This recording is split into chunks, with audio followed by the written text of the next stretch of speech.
सत साहिब सतगुरुदेव की जय। बंदी छोड़ कबीर साहिब जी की जय। बंदी छोड़ गरीबदास जी महाराज जी की जय। स्वामी राम देवानंद जी गुरु महाराज जी की जय हो।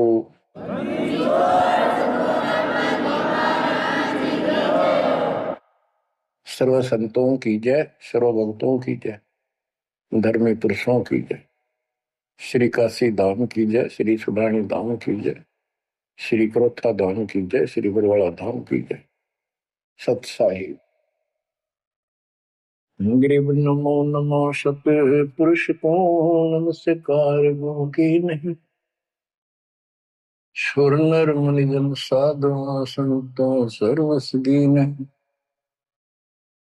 सतगुरु साहिब संत सब दंडोतम प्रणाम। आगे पीछे मत हुए तिनको जा कुर्बान। बच्चों, धन्य है आपके माता पिता जिससे जन्म हुआ। धन्य है आपके पिछले जन्मों की भक्ति और संयम। उसी के परिणाम स्वरूप आज आप परमात्मा की शरण में आए हो। लख वर्षूरा जूझ ही लख वर्षा मध्य लख वर्ती जहान में तो सतगुरु से मांगे। भावार्थ है कि आप इतने अच्छे धर्म कर्म वाले व्यक्ति रहे हो, लेकिन मोक्ष नहीं मिला। मोक्ष न मिलने का कारण परमात्मा पे अविश्वास रहा। जिस भी धर्म में जब जाति के अंदर हम जन्मे, हम उन्हीं क्रियाओं को उत्तम मानते रहे। परमात्मा के ज्ञान से प्रेरित होकर कुछ दिन भक्ति जरूर की, लेकिन एक से अनेक अधिक नहीं थे हम, फिर हम रह जाते थे। लेकिन ये परमात्मा हमारे पिता हैं कबीर साहब, हमारे सच्चे साक्षी हैं, हमारे एकमात्र हितैषी हैं इन काल के 21 ब्रह्मांड रूपी नरक में। बच्चों, कबीर साहब कहते हैं झूठे सुख को सुख है ये मान रहा मनमोद, ये सकल कभी ना काल का कुछ मुख मत क्रोध। हम इस झूठे सुख को सुख मान रहे हैं। थोड़ा सा धन हो गया, कार कोठी होगी, बेटा बेटी होगी, और फिर सारा दिन बकवादों से अतिरिक्त कुछ नहीं सोचता। धन जोड़ लो, हेरा फेरी कर लो, और अधिक पैसा हो जाता है, राजनीति में आ जाऊं, यानी मई माँ की भूख बनी रहती है। और ये हमारे जन्म मरण का मुख्य कारण है।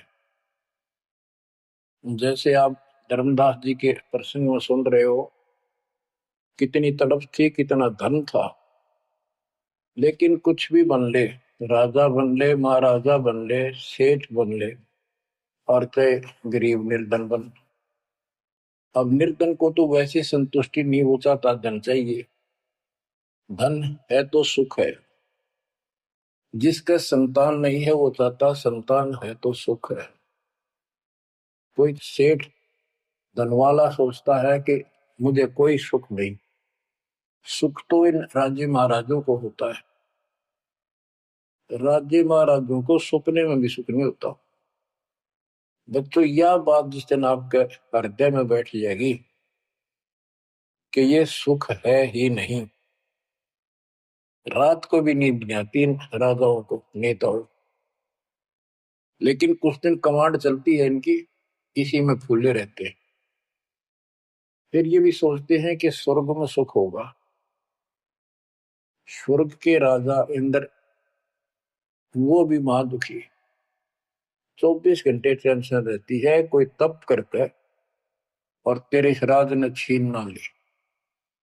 स्वर्ग का राजा नीचे यज्ञ करके या तप करके बनता है, और उसमें एक शर्त होती है कि तेरे शासन के दौरान, तेरे शासन काल में यदि कोई पृथ्वी पे ऐसा तप कर लेगा जो खंड ना हो, कुछ समय निर्धारित है, और 100 अश्वमेध यज्ञ निर्बाध कर गया तो तेरी पदवी को छीन लिया जाएगा, उसको ये पद दिया जाएगा।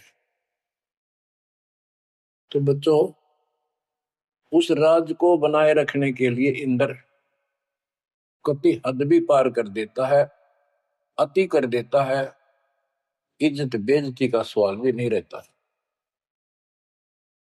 एक प्रसंग आता है, मार्कंडे गोसाई तपस्या कर रहे थे बंगाल की खाड़ी में।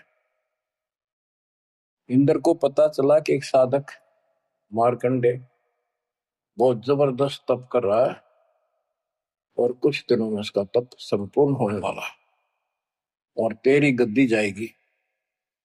उसने अपने देवता गुप्त रूप में गुप्तचर छोड़े होते हैं।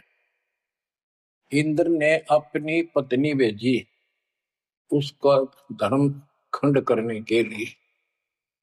कति अंत हो जाता है आदमी जब अपनी पत्नी को परपुरुष के पास भेजता है, यह कति गिरावट की अंत आ जाता है।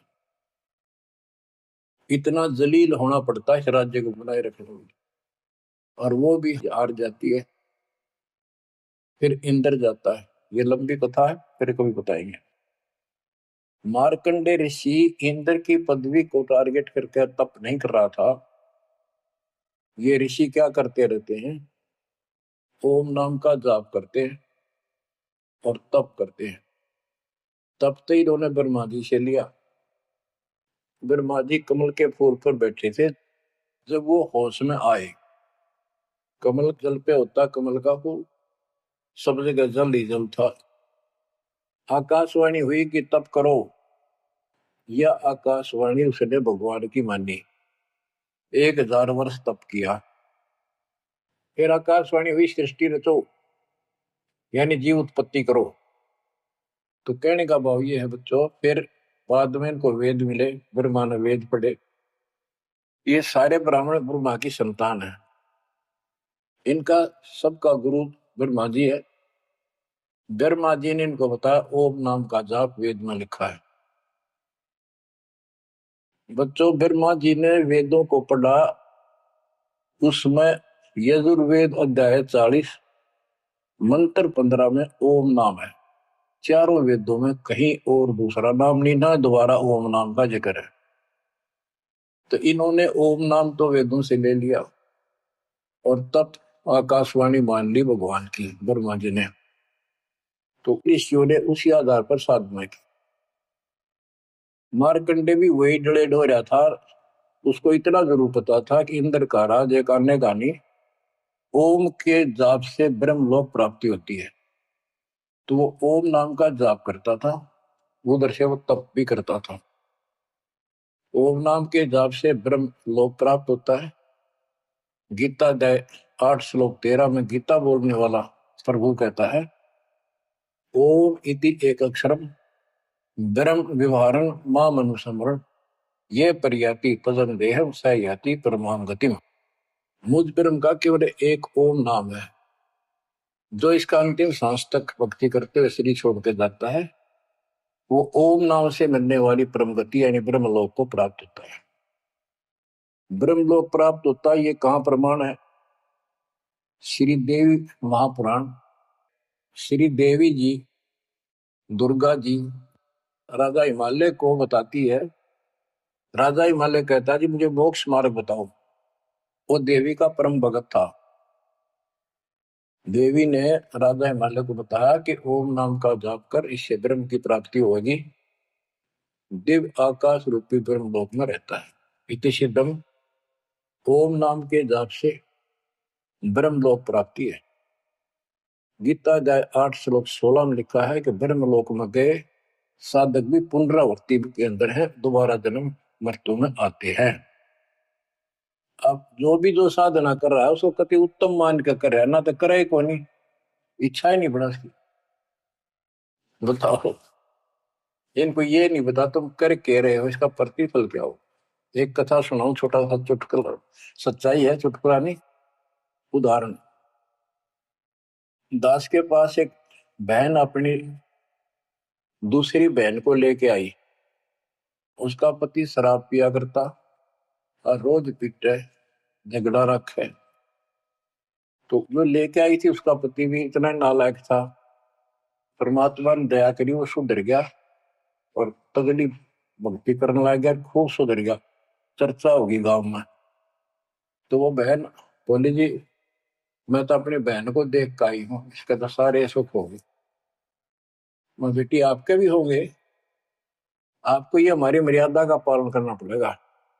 वह बोली जी मैं ये व्रत ना छोड़ दूं, 16 शुक्रवार के व्रत करती हूँ। 16 शुक्रवार के व्रत करने हैं, वो तो 5-6 हुए हैं मेरे। मैं बोला हमारा नाम लेना बेटी वो सब त्यागने पड़ेंगे। ये व्रत रखती किस उद्देश्य से है, कि लाभ होगा आपको। फिर तो वो बहन बोली जी बताई थी किसी ने, अब तेरा पति शराब छोड़ देगा। मैं बोला पहले 16 शुक्रवार व्रत के प्रतिफल बताऊं के उसे, इसका लाभ क्या है। ये आन उपासना ये डले ढोने वाले क्या बताते हैं कि एक बहन का पति परदेश में गया था और वो 2-3-4 साल तक आया नहीं। उसने किसी ज्योतिषियों से दिखाया, पत्रे हाथ दिखाए, किसी ने बता दिया कि तेरा पति तुझे भूल चुका है, तेरी याद नहीं रही। माता संतोषी के व्रत रख 16, तेरा पति वापस आ जाएगा। उसने व्रत रखने शुरू किए शुक्रवार के 16वें दिन, 16वें व्रत वाले दिन वापस आ गया। ये है इसका फल। और मैं बोला तेरा पति रोज आवे रोज कूटे, गड्ढेगी तू इस बता के फूकेगी इन बर्ता, बुद्धि कान रखेगी तुम्हारी। तंती रखना नहीं चाहिए, 2-4 दिन ना हो तो बढ़िया, पिटाई देना हुआ। कहने का भाव यह बच्चों, इन गुरुआ गांव बिगाड़े संतो गुरुआ गांव बिगाड़े, ऐसे कर्म जीव का लागिए कीव जड़े नहीं जाड़े। तो मार्कंडे ऋषि इंद्र से कहता है, इंद्र तू इंद्र की पदवी छोड़ दे, अगले जन्म में गधा बनेगा। इंद्र कहता जी फेर की फेर देखी जाएगी, तो मौज करने दो। बता हमारी बुद्धि यहाँ तक सेट हो चुकी है, फेर के देखी जाएगी, गधा बने पाछा तो कुमार देखेगा, कड़म मारेगा लठ, 2.5 मिनट का धरेगा समान कमर पे। मार्कंडे ऋषि उसको कहता तू मेरे वाली साधना कर ले, तुझे ब्रह्म लोक पहुंचा दूंगा। बच्चों वो कहते हैं ना, बेड की लात गुडने तले तले, ये कहीं जा लो, इनका ये इतना ज्ञान है, इतनी इनकी अंतिम भक्ति है। अब प्रसंग चल रहा है धर्मदास जी का। ये जड़े धर्मदास जी ने खूब डो लिए थे, और जब आंख खुली, ओए होए होए, अब परमात्मा उनको छोड़कर चले गए। दोनों पति पत्नी देखते ही रह गए, आंखों में आंसू टपक रहे थे। ओझल हो गए भगवान जब गली से अंदर आए, रागा खूब रोए अंदर बैठ के। ताकि पता नहीं आऊंगे कि ना आऊंगे ना, ये गांव नाम बताते, ये भी कमाल हो गया। परमात्मा कराते आए तो धर्मदास जी ने बोले खुशी मनाई, शरण पकड़ के बहुत कुछ प्रश्न उत्तर किए। आखिर में कहने लगे धर्मदास जी, हे प्रभु अवगत कला तुम्हारी, हम है कीट जीव वे बिचारी, सत्यलोक तुम वर्ण सुनावा, शोभा पुरुष अनसन सत भावा। हे परमात्मा आपने सत्यलोक बताया, आपने परमात्मा की शोभा बताई, रहने वाले हंसों का भी बड़ा गजब का सुख बताया। कैसे न देश राज व आही, चित इच्छा प्रभु देख ताई। कि वो कैसा देश है, कैसा लोक है, मेरा मन करता है उसने देखो।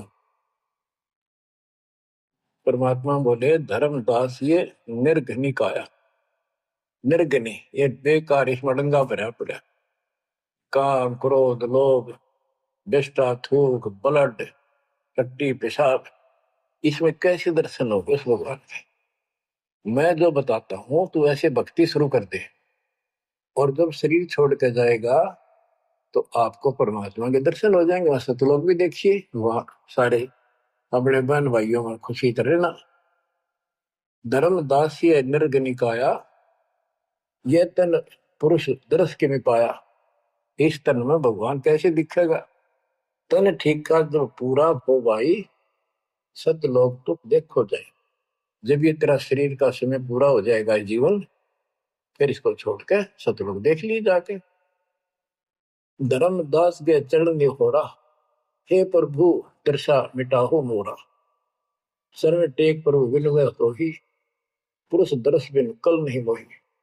दोनों चरण पकड़ के धर्मदास ने बोला, ये भगवान एक में दिखा दो, मेरी यह भगवान के दर्शन की प्यास मिटा दो, उसके दर्शन बिना मुझे एक पल भी चैन नहीं होगी।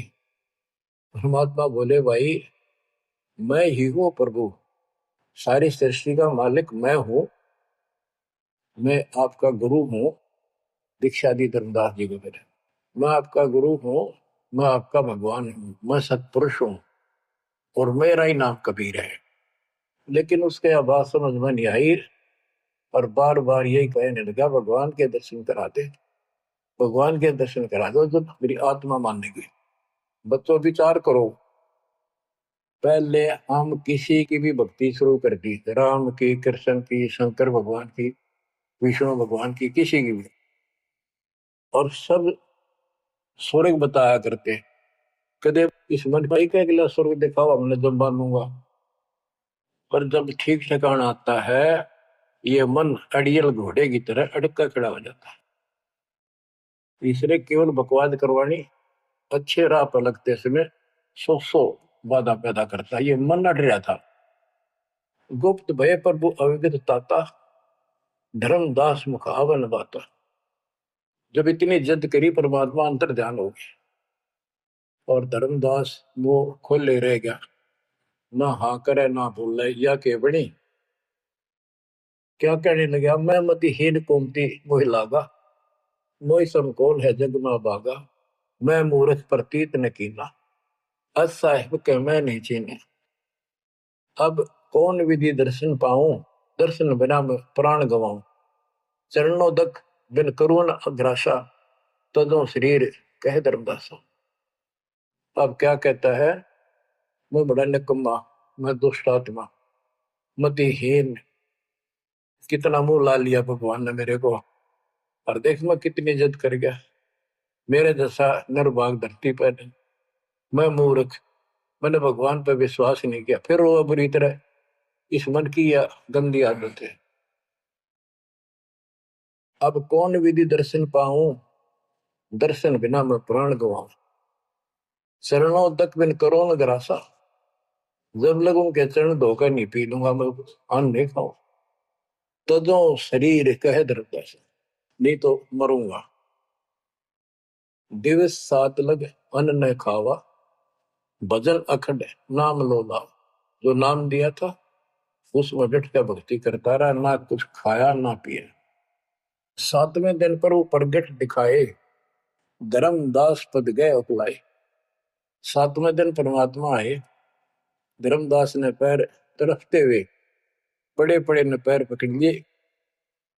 दृढ़ श्वासा निपट अधीरा, पड़े चरणन में अक्षीण शरीरा। शरीर बहुत कमजोर हो गया था, धरती में पड़े पड़े न सर्क के वाले के चरण पकड़ लिए। कर गए साहेब तही उठावा, शीश हाथ दे अंक मिला।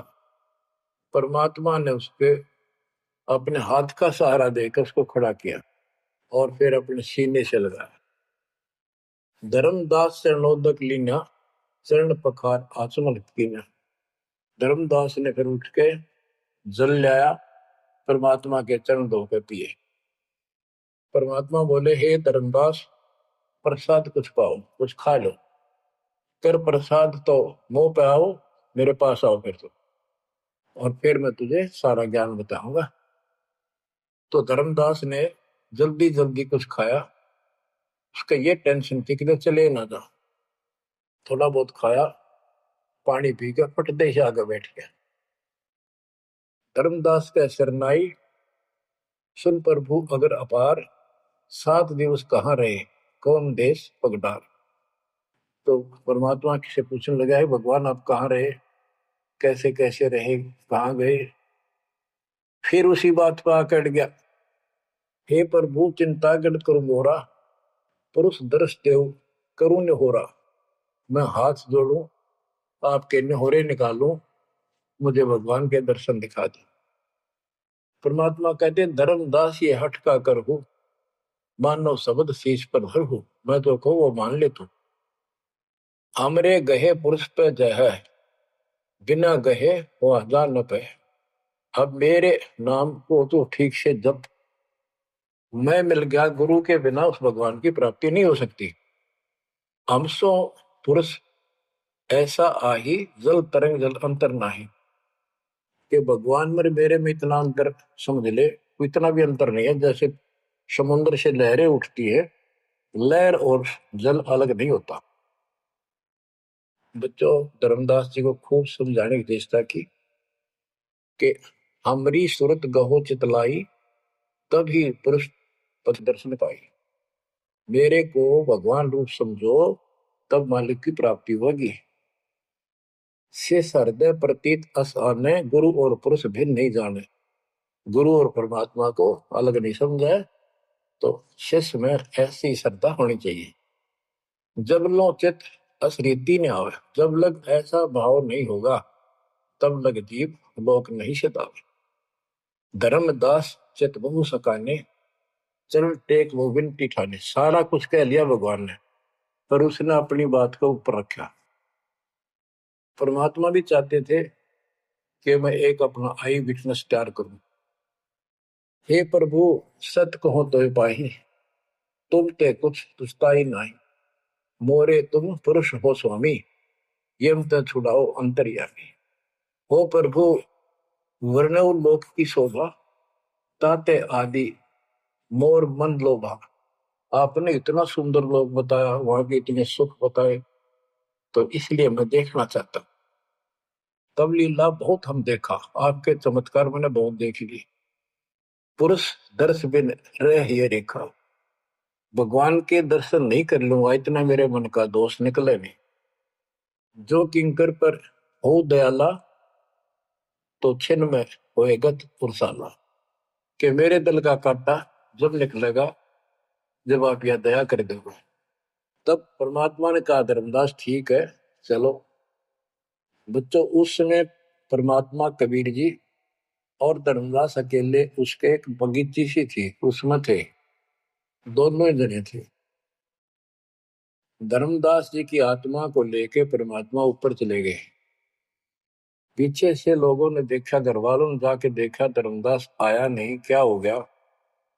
वो बेहोश पड़ा, जैसे कोमा में होता है, मरा नहीं। 3 दिन तक ऐसा रहा। मालिक को ऊपर लेके गया। धर्मनी जो ऐसो चितके ना, तन तद चल लोक प्रवीणा। छोड़ इस शरीर को, चल मेरे साथ। राखो तन गौड़ ले हंसा, ता पहुंचे जा काल ही संसा। क्षण एक में पहुंचे जाई, अवगत लीला लखे को पाए। शोभा लोक देख सुख माना, उदित असंख्य शशि और भाना। इतना प्रकाश उस लोक का, जैसे असंख्य सूर्य और चांद उदय हो गए हो। परमात्मा कबीर जी जिंदा बाबा के रूप में थे। जब सतलोक में पहुंचे, और जब उस परमात्मा के महल के सामने सतलोक में संतरी खड़ा था, परमात्मा बोले, भाइयों, मृतलोक से एक हंस आए हैं, धर्मदास इनका नाम है, और इनको वह परमात्मा के दर्शन कराओ सतपुरुष के। द्वारपाल ने एक और भगत को बुलाया और कहा, इनको सतपुरुष के दर्शन करा के लाओ, महल में ले जाओ, दरबार में। जब वो लेके चला धर्मदास जी को, बहुत से भगत और आगे हंस हंसनी, यानी जैसे यहाँ भगत कहते हैं, वहां हंस कहते हैं, भगतमती कहते हैं, वहां हंसनी कहते हैं। हंस का अर्थ है, हंस एक पक्षी है जो बुगले जैसा होता है, कति सेम टू सेम। लेकिन उसका गुण ये होता है, वो मांस मच्छी नहीं खाता, भूखा मर जाएगा, केवल मोती खाता है। अर्थात संत भगत वो होता है जो सब बकवाद छोड़ दे, केवल राम नाम के मोती सेवा सुमन दान करे, उनको हंस कहते हैं। तो काफी हंस इकट्ठे होकर आगे भगत और हंसनी भगतमती। बच्चों, जैसे दास बताता रहता है जो बच्चे स्कूल में सुख लेना चाहते हैं और वहां बकवादों में लगे रहते हैं वो सदा दुखी होते हैं। अपनी पढ़ाई पूरी करके बढ़िया नौकरी मिल जाए फिर नाचो गाओ, वहां सुख लो सारा। नाचने गाने का मतलब यहाँ पृथ्वी लोक पर रहना नहीं। भाव ये है कि जब आप सतलोक चले जाओ तो वहां मौज करियो सारी है। यहाँ काहे का नाचना और कित का गाना, एक पलक में पता नहीं क्या हो जाए। तो जैसे सतलोक में दूसरे धर्म वाले कई कहते हैं तो सतलोक की महिमा बताते हैं कि सतलोक में प्रकाश ही प्रकाश है, वहां और कुछ है ही नहीं। वो आत्मा उसमें ऐसे मिल जाती है जैसे बूंद समुद्र में। ये पूरा राधा स्वामी पंथ, सच्चा सौदा वाले, सरसाले, देव गुरुदेव वाले और भी सब इस यह रटला रहे, वहां कुछ नहीं है।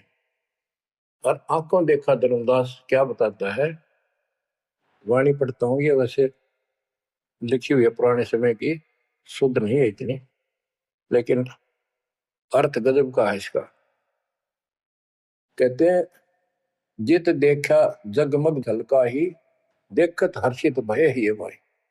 धर्मदास ने जहां देखा इतनी सुंदरता प्रकाश में गजब का नूर चमक, देख देख खुश हो रहा है।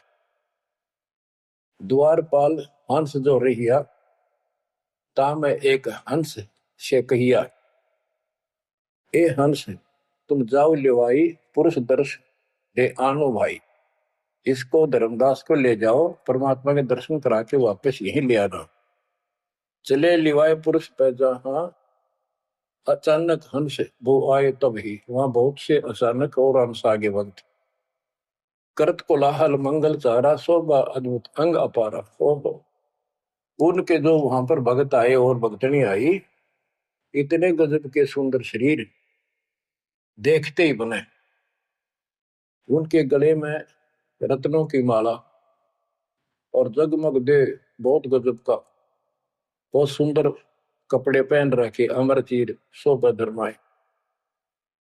अनसन भाल शोभा के वर्णों, धर्मदास कहता है कि उन हंसों के माथे की शोभा क्या बताऊं, बहुत गजब की। रवि करता रोम षोडश चंद्र भाल छिवि लहू, यानी 16 चंद्रमा का प्रकाश हो उनके माथे की, इतनी चमक थी, इतना नूर था। हंस कांति प्रतिरोम प्रकाशा, हीरा मणि उदित रोमासा। उनके शरीर की इतनी गजब की शोभा थी, प्रत्येक की रोम रोम की जैसे हीरा मोती चमक रहे हो। उनके शरीर का प्रकाश षोडश रवि, अनसन छवि मोहा, देह प्राण शुभ अमृत शोभा। उनके शरीर की शोभा 16 सूर्यों के प्रकाश जितनी थी। अब वहां भगवान के दरबार में पहुंच जाते हैं वो लेकर के, सिंहासन से भी देखत मनमोहा। ओहो, सुरती हंस अग्रानी अगाने, सत्य पुरुष सकल देखत अरसाने। वहां लेकर गए नाचते गाते हुए, जब उसने भगवान को देखा, धर्मदास जी ने, तरह गजब का प्रकाश, एक रोम शरीर के बाल की चमक, करोड़ सूर्य करोड़ चांद मिला दे। एक रोम रवि शशि कोटि सा, एक रोम की शोभा करोड़ सूर्य और चंद्रमा जैसी। पुरुष प्रकाश सतलोक अंजोरा, ताने पहुंचे निरंजन चोरा। कि उस सतलोक का इतना सुंदर प्रकाश है, वहां ऐसी व्यवस्था है कि वहां ये काल निरंजन, ये चोर नहीं जा सकता, यानी इसका वहां भय नहीं है। अब सुनो, 4-5 पंक्तियों में कमाल कर दिया। पुरुष कबीर देखा एक भाई, धर्मदास पुन रहे लज्जाई। वहां पर परमात्मा तो सतलोक का मालिक, असंग ब्रह्मांड के तकत पर सिंहासन पर विराजमान था, वो वही सूरत थी उनके साथ धरती से नीचे से आया था। ओहो, देखो ये तो लिखा कबीर सागर में, ये वो सुना रहा हूं।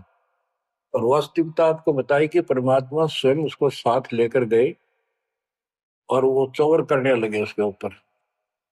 हमने इसका रस निकालना, सारा रस निकालना है। कबीर सागर का बहुत अड़ंगा कर रखा है इन्होंने, फिर भी हमने निष्कर्ष देखना है।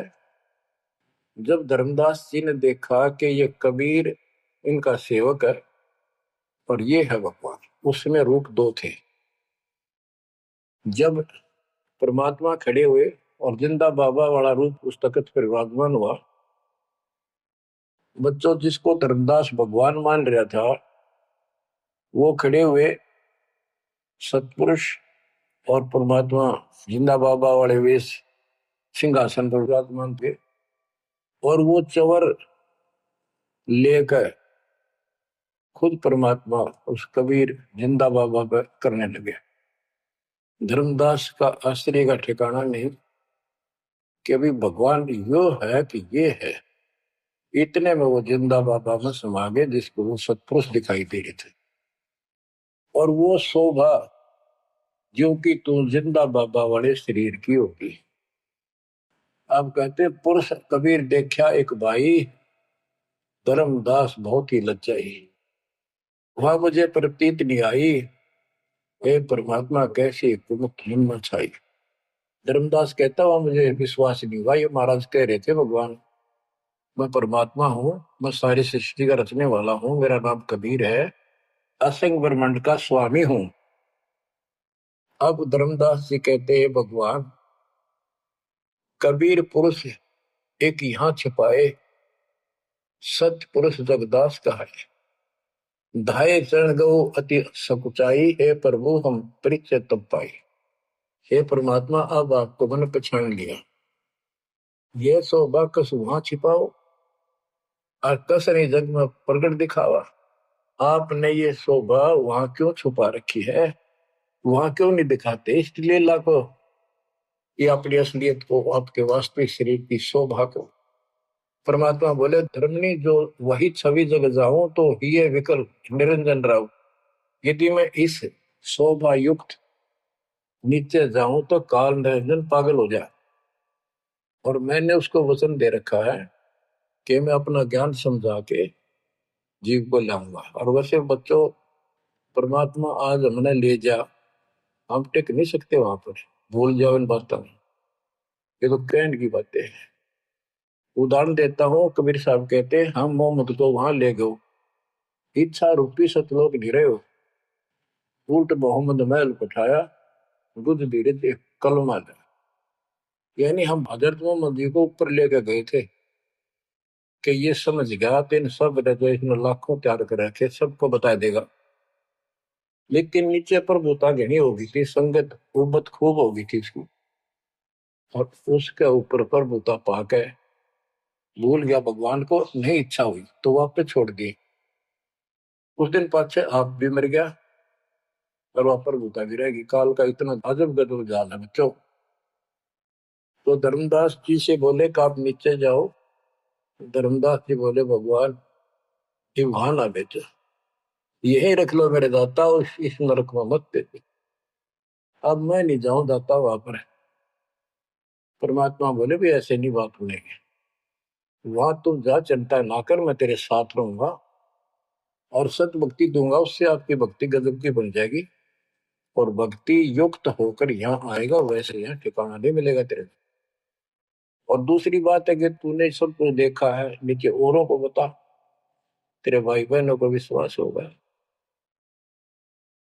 धर्मदास कहता है मोहे राख लियो महाराज हमसे बिगड़ी है, मोहे राख लियो महाराज हमसे बिगड़ी है, बिगड़ी है महाराज हमसे, बिगड़ी है महाराज हमसे, बिगड़ी है हमें नांगा लो महाराज, काल की नगरी है तुम्हें ना भेजो महाराज, काल की नगरी है।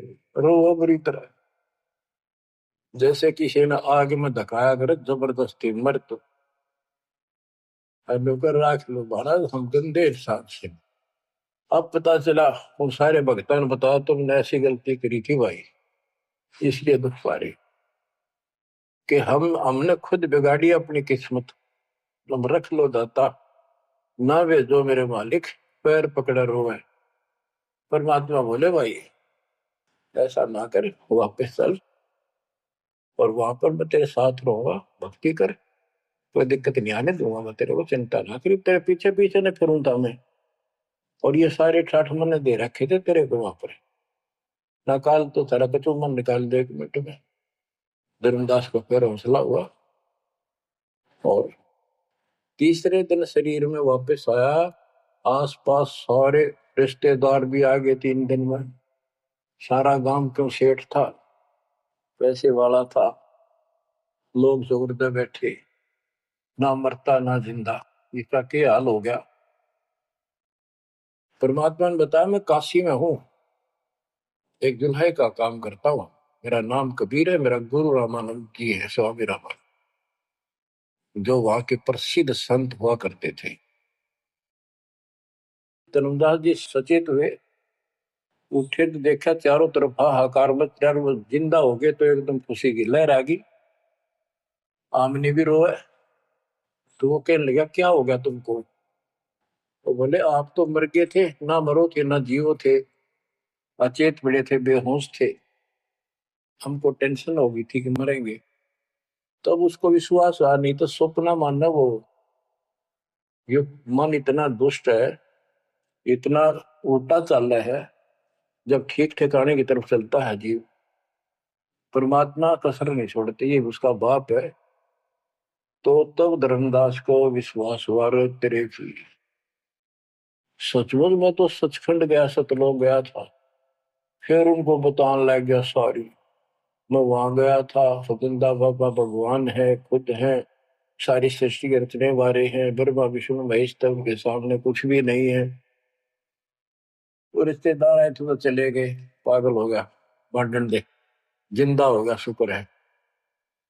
लेकिन जिसका लागे वो तंग है।